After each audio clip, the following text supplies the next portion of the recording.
Hello, Blazers. Welcome to episode 99 of UAB Green and Told. Original release Monday, June 5th, 2023. This podcast gives us a chance to share stories from members of the UAB community. Listen to previous episodes of Green and Told at alumni.uab.edu/greenandtold on Spotify and the Apple Podcast app. While there, I'd like to encourage you to leave a written review to help more alums find us. I'm Greg Berry, a UAB alum and Director of Communications in the Office of Alumni Affairs. UAB's medical school is full of excellence. From its highly ranked programs to its sheer size as one of the nation's largest hospitals, the School of Medicine has established itself as one of the premier institutions in the world. But a $95 million gift from Alabama physician Dr. Marnix Heersink and his wife Mary is looking to transform the school even more. I would like it to be impactful. I'd like UAB School of Medicine to become even more famous for its excellence, for the quality that it provides to students, for its outreach, and for making the lives of the citizens even better. While Dr. Heersink didn't graduate from UAB, he has worked closely with the school since moving to Dothan, Alabama in 1978. And as he'll share, has even spent the better part of the last 2 decades as an extended member of the campus community, watching 5 kids graduate from UAB. And over those years, it's 10, 15 years, you see the university transform, not in just the academic way, but in a physical way. Plus, discover why giving back means so much to Dr. Heersink and his wife. Philanthropy is based upon gratitude, and it's based upon investment, and it's based upon values and vision, and one of the big ones is excellence.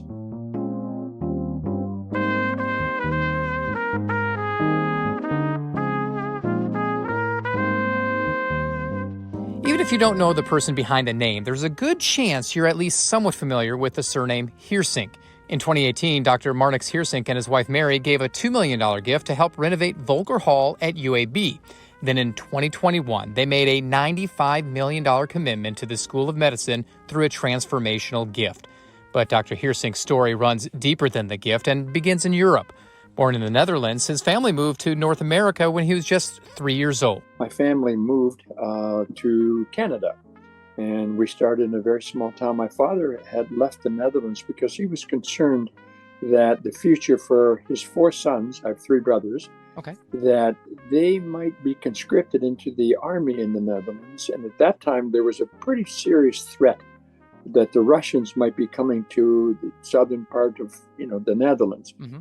And so that made him realize, hey, I've got to provide something for my kids. And he decided that would be one thing. And he was also an entrepreneur, and he liked new challenges. And so he and my mother both decided to immigrate. And that started my story and the North American venture that I'm leading.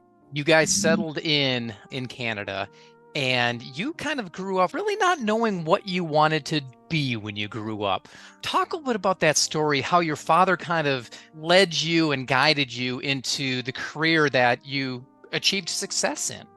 Yeah, my father was a wise man, and he understood that when you have teenage children, you've got to really be careful to give them any advice. Yeah. And so he, when I was almost a senior in high school, said to me, okay, let's talk about your future. We did. And he asked me a great question. He said, well, tell me, what do you not want to become? And I thought, well, what does that mean? Well, you could become lots of things. What do you not want to become? I thought, well, I don't really think if I want to become a fireman, I'm probably not suited for that. And I went through a whole list.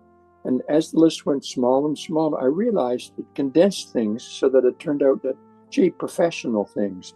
And then the real ultimate one that I was led to was medicine. It seemed like it had a great combination of being able to care for people, being able to make lives better, and just that stuff that I had a passion for and still have. And you settled ultimately in working with the eyes. Yeah, I have an older brother who's also an ophthalmologist. Okay. And he was a leader for me as well. As I watched his whole life, he was always 4 years ahead of me. He was smarter. He was more energetic. He was always the guy you looked up, sort of a hero. And so my brother Ben said to me when I was actually in medical school, he said, you could start to think about a profession that you'd set up. I was going to actually go into orthopedics. Okay. I was a big sports person, did a lot of sports in my life, and I loved it, and I thought it'd be great. But he said, think about the long-term consequences of if you're for orthopedics, you've got to, it takes a wear and tear on your body. And so I realized that, and he said, you can always, in ophthalmology, be independent. You don't have to be so dependent on hospitals and systems. and it allows you to have free time. They were fortunate about ophthalmology, doesn't have that terrible stress call situation. So those factors all made me realize, oh. And then he said, by the way, the eye is extremely interesting. And so then I thought, well, I'll follow you, Ben, which I did. Did you discover the interest in eyes or the excitement in eyes and working with those at that time then? Yeah, when I realized that I had to kind of pick things, I just started to get more interested in the eyes. And I realized that, my goodness, it's a small organ. You really don't know much about it if you're not interested in it. And then you go, wait a minute, there's all kinds of things there's anatomy of it. There's the way the vision works, how it integrates in the brain, how things can be restored. I thought, this is great. It's got a combination of a lot of things. And I'm a fairly curious person. And so I thought, my goodness, this is exactly what I'd like to be doing, something that allows me to have a skill set that helps others, and it does really make a difference. So I thought, this is right. Bang on. You say you're a curious person. Where does that come from? I think maybe from my family, my genetics. My mom and dad were both curious, particularly my father. I have brothers who are that way. Our whole family is that way. And maybe it's a bit of a Dutch thing as well, because the Dutch tend to be very curious in my experience. And so curiosity for me is always so nice because it's new, and something's new, and you can have an option to learn more or maybe not. And I just enjoy so much seeing and learning and doing and always pushing to try to find new ways to explore my mind. And just it makes my life better. You earned 2 degrees from the University of Western Ontario before coming to the U.S. to continue your education. You went to Philadelphia where you met your wife, and lo and behold, she's the daughter of the father of pediatric ophthalmology. How did that come about? And you just stumble into that relationship? Well, you've done great homework. I got to compliment you. Yes, I do have 2 degrees from the University of Western Ontario in Canada. I'm very proud of those, and I worked hard for those. Then when I was able to move to Philadelphia, I did get accepted into Wills Eye Hospital, where, by the way, my brother Ben paved the way because he was there 4 years after me. So, and once I got to Philadelphia, I realized this is a great city, and it was America. The first time I'd been in America, except for occasional short tourist visits. And I thought, wow, what a country. And I realized, my goodness, the weather is so different than it was in Canada. And the systems are different. And so I realized this is really where I'd like to explore. Then I happened to be on a blind date that was arranged by my fellow co-resident, Paul Mitchell, and met Mary, who is beautiful, and allowed me to really say, wow, that connects me to this country and to this wonderful person. And so this is a great start for me to be living in America. And that had to have been just a great connection because of what her father did. So you had things to talk about on that first blind date that you went on. I'm not sure we talked a lot about eyes, but we did have a great time, and I realized that she was a special person. And you're right, I already knew of her father. Her father was a giant. He trained over 200 fellows, and he became the president of the American Academy of Ophthalmology, traveled over the world, lectured extensively, invented procedures. So he was really one of my heroes and a mentor. And so I was privileged to have that. So that's another very important thing in my life, to be able to have access to the knowledge and to the things that Dr. Parks taught me. Here you are, middle of the 1970s, and you could have stayed in Philadelphia. You could have gone anywhere, but you and your wife, chose to move to Dothan, Alabama. Why? The reason we really looked around was I'd already decided that America was going to be my home. Okay. I knew the climate was much, much better than I thought it was in Canada. Yeah. Even though Canada is wonderful. I realized that, there's many, many opportunities. And being in a great place where I trained, Wills Eye Hospital, a premier world-class institution. So I was actually, if I went to places, I think I'd be easily accepted and my training would be, of course, valued. So we looked, and I did something crazy. I looked up in the U.S. Climatic Survey, which tells you how many hours of sunshine different parts of the United States gets. Okay. So I had to pay $5 for that to get it. I got that book and I studied, and I realized, wait a minute, Arizona and the West has the most, but Florida, in the area where we live now, has the second most hours of sunshine. And I happen to be a person who loves sunshine and light and optimism. And so this thought, that connects. And then we found a doctor here who was looking for a partner about to retire. And I knew too that this was an area that there was a lot of, I wouldn't say behind, but certainly they were not as current as they could have been. So I had my skill set that I'd gotten through the training, and we came here and we were recruited. Once we came to Dothan, I realized right away, Dothan people are really fabulous. They so much are welcoming. We're welcoming. They allowed us to become part of the community instantly. So we were invited everywhere. We were needed. And so my career jumped quickly, and I never looked back. I never thought maybe we shouldn't be living here anymore. No. People in Dothan are fabulous people. So I'm delighted that we're allowed to live here. I grew up in the Midwest. You grew up in Canada. You spent time in Philadelphia. Obviously, you hear things about Alabama. What surprised you the most when you moved down to Dothan and you finally settled in? I think what I realized about Alabama was that it's a big state, and it has a tremendous amount of resources that are probably underappreciated.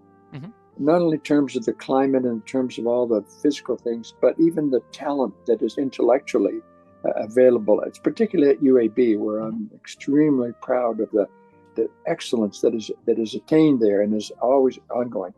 So I realized that, and I realized that, there are a lot of things that this state has to offer, and in contrast to some other parts of the country. And I thought, well, gosh, this would be something that would fit into my way of thinking, my way of living. You mentioned UAB, and I'm glad you did. You moved to Alabama in 1978, 9 years, not even a decade after the university became autonomous. What were your first interactions like with the university? Do you remember then? I do. And interestingly, they were very, very few. I knew a UAB was available and was doing well. I knew they had an ophthalmology department. I had contact with some of the Callahan family early on. Okay. But it was distant. We were distant, a long way away, and we were living in our world here, and the emergency patients could go to Birmingham, but there wasn't much connectivity. So the first few years, it was sort of me there and UAB in Birmingham. Mm-hmm. But slowly over time, I've realized that this is what the world is coming to, is that connectivity and collaboration and all those things, they really do play a big role. And so I'm very much now obviously connected with UAB, and I'm actually to the point where I'm hoping I'm being seen as sort of an ambassador of sorts. You've had a chance to see UAB grow kind of from a different stance, because non-alum living in Dothan, several hours away. How have you seen university change over the decades since you first moved to Alabama? The very close, intimate first contact we had with the university when our children started going. Okay. And our children 5 of the 6 have been to UAB, mm-hmm. and several of them have gone through the early medical school acceptance program, which has been delightful, and it's been absolutely fabulous. So as you go as a parent and you come and you realize, wow, this is happening and that's happening. And over those years, it's 10, 15 years, you see the university transform, not in just the academic way, but in a physical way. The buildings that are being put up, that were being put up, the green spaces that were created, the places where people could go and feel comfortable at. So the university grew up as we went along in our area, even to a higher level of excellence. And so it's like, wow, I've got even more respect than ever because of what it has done and is doing. 5 of your children did come here, earn degrees. I think they share something like 10 degrees between them. Did you encourage them to kind of seek out the University of Alabama at Birmingham, or how did they all just kind of wind up here? The kids all understood, of course, that they could have options, but only if they really worked hard. And fortunately, we've been to Vanderbilt, MIT, and other schools, but the early acceptance program was really, really of great interest to our family. And I think that's been super for those who went to the medical school, because they got an opportunity early on to get integrated and learn so much. So, but the connection with the school for us just evolved, and I can only add that this has been nothing but good. You and your wife have always kind of lived a life that's focused on philanthropy and giving back. Mm-hmm. And I read somewhere about an acronym, GIVE, Gratitude, Investment, Vision, Excellence. Talk a little bit about that and how that came about for you guys. I got to the point where I was very fortunate to have accumulated enough means beyond our needs. Okay. And so, of course, I had to think, okay, how will I do that in a nice, good way? And so I thought, well, what are the things I want to show and kind of leave behind how I feel about philanthropy?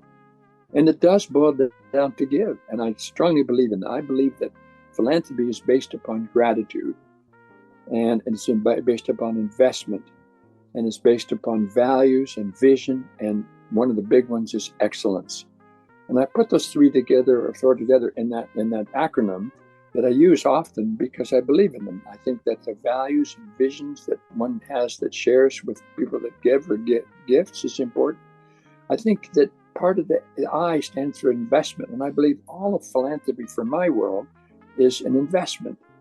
And of course, I'm so grateful, and I hope others are grateful for the opportunity to be able to give. And that's the way I feel about it also. So all those things together just kind of summarize how I feel about philanthropy and how I came up with that name, that acronym, GIVE. You and Mary have supported different organizations throughout the state, throughout the country, all over the place. How do you pick the organizations that you do support? Well, we're careful. We are fortunate that we've been asked, and we do it based on those things we said in the gift. Mm-hmm. I think we look upon something that has the same values and the same vision that we do, and that it is something that's going to be sustainable. It needs to be durable. It needs to do things that are going to make a difference for others. And I really believe that. I just think we want it to be inclusive. We want it to have it so that it's a concrete, impactful, durable gift that lasts. And that sort of guides us for when we're getting things together to make a decision. And one that most UAB alums, most of the community that we're a part of are going to remember is a transformational gift that you gave to the School of Medicine. $95 million to rename the school, the Heersink School of Medicine, and several other institutes within the university. Why were you compelled to make that donation and support UAB and in particular our School of Medicine? Yes, now that I've lived in Alabama for 45 years, I've had a life that has been wonderful. Mm-hmm. A fabulous family. We've been given so many opportunities and so many things that we've been allowed to do that I have a great sense, again, of gratitude. I just feel that this state is so good, has been good to us, that I would like to leave something behind that's going to be permanent, hopefully, and make it so the lives of others is better. So the gift is meant to be for UAB something that will change lives. I would like it to be impactful. I'd like UAB School of Medicine to become even more famous for its excellence, for the quality that it provides to students, for its outreach, and for making the lives of the citizens even better. And I know that Dr. Watson, Dr. Agarwal, and many other physicians are all dedicated to the same goal. So I'm just so happy to see the gift take place and to see some things that are starting to happen already. Where do you see the School of Medicine going and the University Hospital in the future because of this gift? Well, I think that's what's happening is that the profile of the university is rising.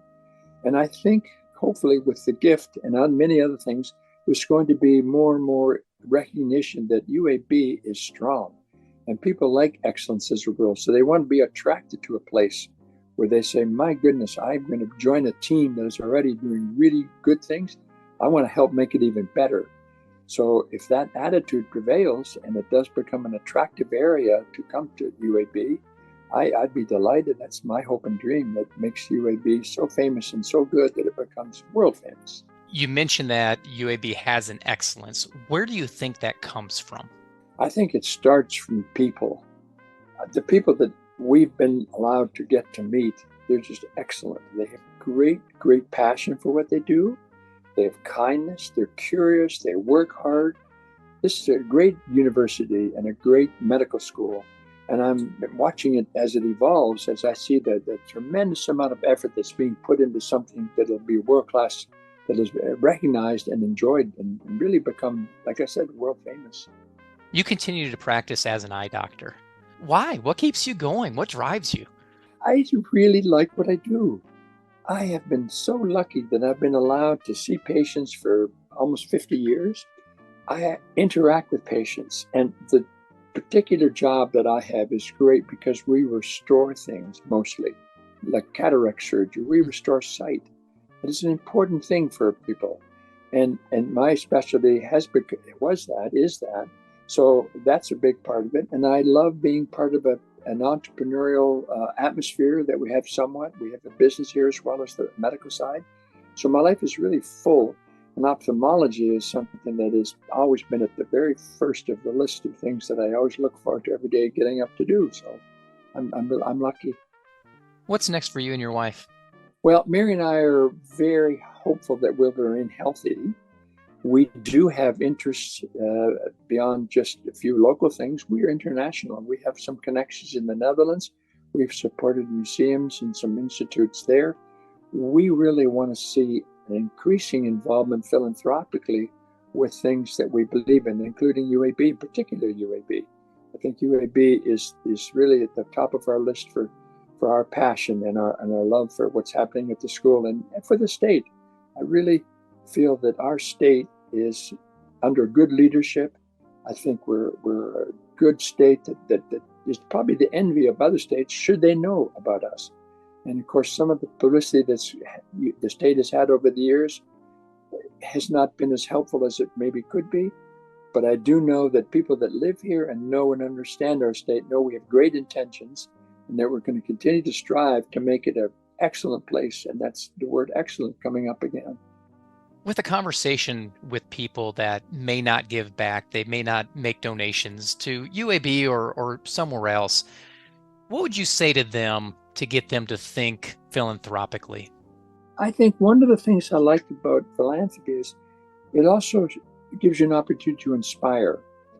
And I'm hoping that my role model or things that we do will allow people to question themselves and say, okay, where am I in this situation? Because I know lots of people that are extremely well off that could do and maybe want to do and will do.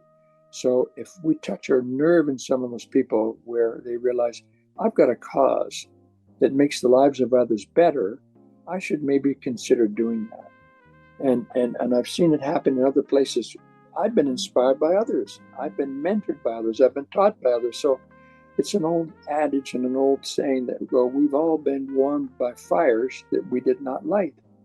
And I believe that. And I think that's what's made our lives better. And I'd hope to be able to start fires in other places and other people's hearts so that they have that same attitude of passing something worthwhile on to the next generation and to others.